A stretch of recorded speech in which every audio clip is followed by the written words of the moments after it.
এক বিবৃতিতে আল কুদস ব্রিগেডস জানিয়েছে, তাদের যোদ্ধারা খান ইউনিসের পূর্বাঞ্চলে ইসরায়েলের এক পদাতিক ইউনিটকে সফলভাবে ঘায়েল করেছে।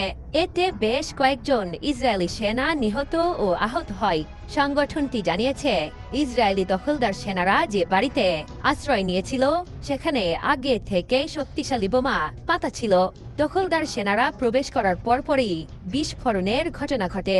পাশাপাশি তাদের উপর মেশিনগান ও আরপিজি দিয়ে গুলি চালায় প্রতিরোধ যোদ্ধারা। এমন পরিস্থিতিতে হেলিকপ্টার ব্যবহার করে আহত সেনাদের সরিয়ে নিতে বাধ্য হয় নেতানিয়াহুর বাহিনী। খান ইউনিসে দখলদার সেনাদের অস্তিত্ব এখন পুরোপুরি হুমকির মুখে। ভিন্ন আরেক অভিযানে তাদের G9 সামরিক বুলডোজার এবং মার্কাভা ট্যাঙ্ক ধ্বংস করেছে প্রতিরোধ যোদ্ধারা। এ ঘটনায় আরও বেশ কয়েকজন সেনা সদস্য আহত ও নিহত হয়েছেন।